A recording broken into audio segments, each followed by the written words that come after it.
안녕하세요. 윤명철 교수의 역사대학입니다. 오늘은 우리나라 지식인의 속성에 관해서 잠깐만 말씀드리죠. 사실 이런 얘기는 별로 하고 싶지 않은데 특정한 계기가 있어서 제가 신문에 글을 썼습니다. 그랬더니 의외로 반응들이 좋아서 여러분들에게 말씀을 드리고 공유할까 합니다. 간단히 말씀드리는데요. 첫 번째는 자의식과 자신감이 부족하다는 말씀을 드립니다. 실제적으로 많은 사람들이 우리나라 사람들은 오기가 있다고 그러고요. 실력 있는 것처럼 얘기하지만 일단 바깥에 나가면 그런 것들을 찾아보기가 힘들어요.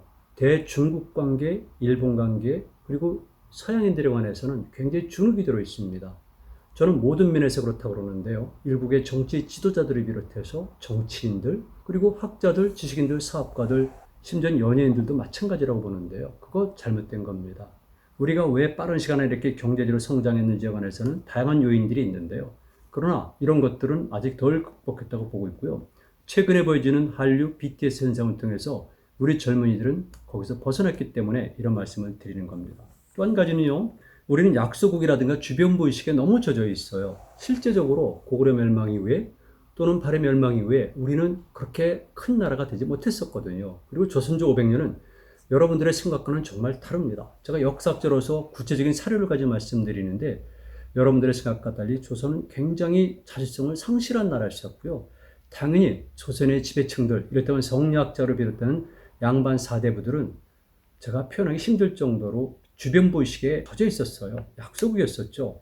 늘 그러다 보니까 중국이란 중심에 대한 두려움이 있고요. 이런 것들이 모든 곳에 일반적으로 확산되어 있다는 겁니다.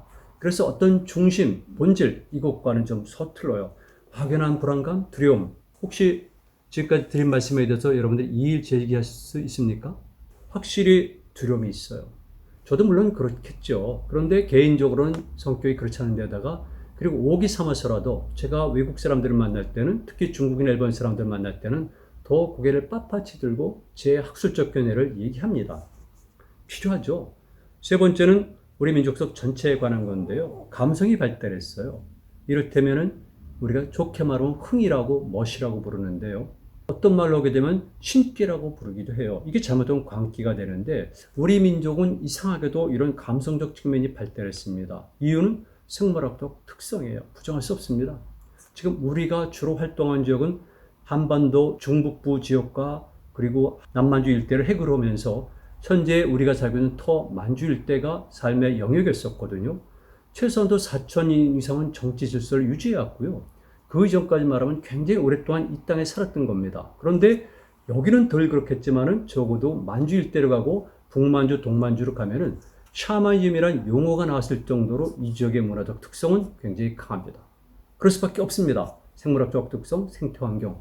그래서 우리는 샤머니즘적 기질이 강하다 보니까 감성이 발달했어요. 이것이 장점이 될 수도 있고 불리한 점이 있을 수도 있는데 한동안은 우리에게 굉장히 불리한 요소로 작동했고 지금은 우리가 문명의 질이 달라지면서 이런 부분들이 어느 정도 유용성을 갖기 시작한 것이고 그 중에 하나가 한류, 특히 BTS 현상이라고 저는 판단합니다. 그런데 그래서는 안 되죠. 감성은 발달하지만 논리성도 갖춰야 된다는 겁니다. 그래야지 전략적 서울에서 적과의 대결에서 이길 수가 있는데 그걸 못했던 것이죠.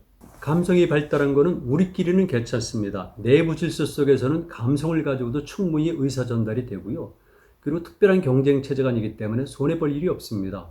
그런데 외부 집단과의 관계로 되면은 이건 문제가 심각한 거죠. 그래서 우리가 중국 지역, 일본 지역, 서양 지역과 갈등과 또는 경쟁을 할 때 늘 지는 이유 중에 하나가 그런 것이었어요. 감성적 사고로 충실하다 보니까 우린 적을 쉽게 믿을 수도 있고 또는 자기를 쉽게 노출시킬 수도 있고 거기에 반해서 일본이나 중국은 얼마나 치밀하고 얼마나 전략적 사고를 합니까? 특히 중국인들은 무지무지하게 전략적 사고를 하는데요.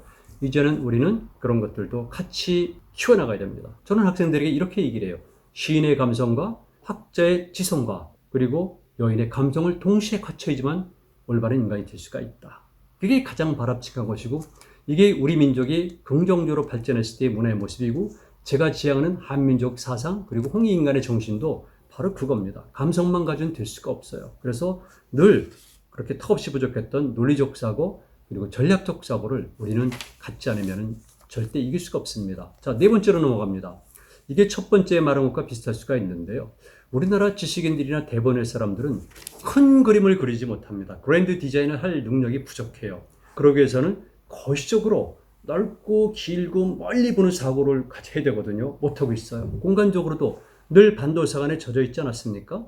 반도가 아니라 우리는 만주도 포함해야 되고 바다도 포함해야 되고, 그러기 위해서는 당연히 유라시아 전체를 봐야 되고, 지금 21세기는 BTS를 비롯한 한류가 보듯이 지구 전체가 대상이 되고요. 조금만 시간이 지나게 되면 우리는 공간의 인식 영역을 우주까지 확장을 시켜야 돼요. 그런데 지금 우리 세대는 아직까지 그게 부족합니다. 그래서 우리 지식인들은 거시적이고 범공간적인 사고가 서툴기 때문에 이렇게 그랜드 디자인을 할 수가 없다. 중국은 정치인들도 약 1억에 가까운 공산당원들이 아래서부터 위까지 올라가면서 치열한 논쟁을 거치고 훈련을 거쳐서 학습을 하고 마지막에 정책을 결정하고, 그것도 북대화 회의를 통해서 지도부들이 모여서 향후 50년 이후의 계획까지도 짜지 않습니까? 이건 너무나 공공연 비밀인데 여러분 다 아시잖아요. 덩쇼핑이 유언한 내용이 무엇입니까? 향후 50년까지도 이미 지침을 내려주었지 않습니까? 실질적으로 중국은 그렇게 하고 있어요. 일본도 그렇죠. 다만 우리만 못 그러고 있습니다. 여러분, 왜 우리는 못 그러죠? 우리는 좀 전략적 사고라든가 그런 데 디자인하면 안 됩니까? 우리가 인류 문명의 주도적인 역할을 하면 안 됩니까? 그리고 왜 그런 노력을 기울이지 않고 왜 아이들에게, 우리 다음 세대들에게 그런 식의 교육을 시키지 않습니까? 문제가 있죠. 저는 또 지적해요. 정말 실력이 부족하다. 제가 일반인들에게 말씀드리는 건 아니에요. 적어도 지식인이라고 자처하고 정치인이라고 얘기를 하고 있고 본인들이 사회 리더십이라고 생각하는 사람들에게 주장하는 겁니다. 실력이 너무 부족해요. 실력을 착각하고 있어요. 마치 조선조의 성리학자들이 한문도 아닙니다. 한자를 조금 알고 한문의 기본을 알고, 그리고 제가 보기에 수준 높지 않은 문장을 구성하는 것을 가지고 마치 지식이라고 생각하고 있어요. 제가 말씀드렸죠. 이기론을 펼치는 사람들에 대해서 그다지 높게 평가하지 않는다고. 그러니까 우리나라 지식인들은 기본적으로 지금 인포메이션에 해당하는 겁니다. 정보 아니면 지식이죠. 파편적 지식. 이제 파편적 지식은 굉장히 집착을 해요. 왜? 그 현실적 이익을 준다고 생각하고, 그리고 기호를 장악하지 못한 일반 백성들 앞에서 군림하기 위해서는 그런 것을 가져야 되니까. 그러나 잘못된 겁니다. 더 통찰력을 필요로 하고 더 지식을 가져야 돼요. 핵심적인 지식을 가져야 됩니다. 그러기 위해서는 하나의 지식이 아니라 다양한 방면에 있는 지식들을 섭렵하고 그것을 본인이 내적으로 통합시켜서 그것이 나온 것이 정말 지식이지, 단편적인 지식, 이거 곤란한 겁니다. 저는 정말 한국의 지식인들이 문제가 있다고 보는데요. 그리고 더불어서 말씀드리면 실력이 부족한 이유 중에 하나는 경험이 부족하다는 겁니다. 탁상공론이 바로 그건데요. 조선조 성리학자들의 가장 큰 특성이 뭡니까? 탁상공론. 지금도 마찬가지 아니겠어요? 말은 누구나 할 수가 있습니다. 누구나 관념에 유인은 할 수가 있는데 이 관념과 말이 현실적으로 그대로 적용되는 건 아니죠. 끝없는 현실과의 변증법적 연관관계를 통과해야지만 사고를 제대로 할 수가 있고 전략을 찾아낼 수가 있는데 못한 거예요. 경험도 부족하죠. 기본적으로 우리는 핵심, 본질을 파악하는 능력이 부족하고 늘 주변부에서 얼찐되는 경향을 띄우고 있는 것이 그동안 우리나라 지식인들의 일반적인 현상이었고요. 자신 있는 분들은 이런 뒤의 얘기에 대해서 이론을 제기하지 않습니다. 그런데 실제로 여기에 해당하는 사람들이 불만을 느끼실지 몰라요. 자, 마지막으로 말씀드립니다. 소크라테스의 등해가 있습니다. 플라톤의 책에서 나온 건데요. 소크라테스는 이 세상을 다니면서 온갖 부조리가 있었을 때 대중들은 거기에 침묵하거나 동화되거나 순치가 되거든요. 일종의 기미정책이죠. 그런데 소크라테스는 등해가 돼서 자극을 줘야 된다고 그랬어요. 플라톤도 똑같이 동굴에 대한 비유가 있습니다.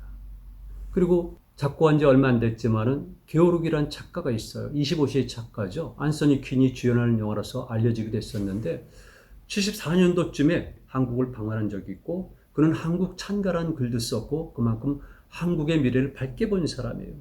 그 양반도 역시 똑같이 잠수함 속에 토끼를 얘기했어요. 지식인들은 토끼 역할이 된다. 왜? 잠수함에 공기가 없어지게 되면 결국 죽을 수밖에 없는데 이미 본능적인 능력이 퇴화된 인간으로서는 감지할 수가 없죠. 그래서 아직까지도 생물학적 본능을 가지고 있는 토끼를 태워서 토끼의 고통받는 모습을 보면서 잠수한 승조원들이 부상을 하게 되는 거죠. 이게 지식인의 역할이에요. 근데 못하고 있어요. 그래서 저는 우리 지식인들은 정말 남들이 못하는 것, 이런 거대한 카오스 시대에서 아니면 거대한 디스오더 혼돈의 시대에서 통찰력을 가지고 미확정성, 불확정성의 이 상을 헤쳐나가면서 뭔가 저 멀리 있는 한 점의 빛을 예측을 해야 되고, 그리고 그 예측도 제가 정확히 말씀드려요. 예언과 예측은 다른 거예요. 또 예측과 예감은 다릅니다. 이거 자체를 구분을 못하고 있어요. 일부 사람들은 본인이 짧은 지식과 경험을 가지고 과신합니다. 그래서 미래는 어떻게 전개될 것이다 라고 주장했지만 대부분 틀렸죠. 그래서 저는 좀 더 겸손합니다. 만약 예측할 능력이 있다면 하나가 아니라 여러 개의 예측을 해야 된다는 겁니다. 다양한 모델 아니면 다양한 시나리오를 만들어서 사건이 발생했을 때 A 안을 적용하고 안 되면 B 안 적용하고 아니면 A 플러스 B가 되고 이렇게 되는 것이죠.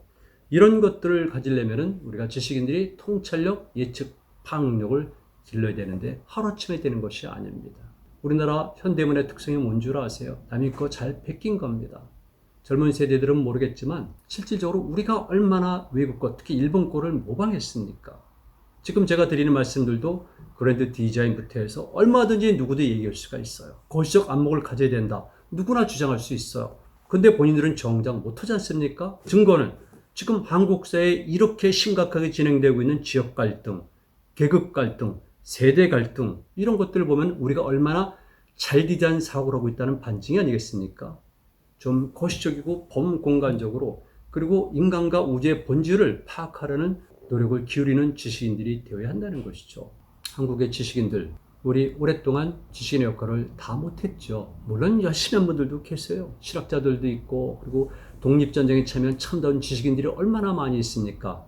그러나 많은 지식인들은 제대로 역할을 못했다는 것을 알고 이제 우리가 나름대로 근대에 성공을 했고 지금 한류를 통해서 BTS를 통해서 전 세계적으로 우리가 경제력만이 아니라 문화력도 뛰어났고 문화의 질도 높아졌다는 것을 입증하는 마당에 여기에 대응을 하기 위해서는 이 기회를 타고 정말 비상하기 위해서는 지식인들의 특별한 노력이 필요하다고 말씀을 드립니다.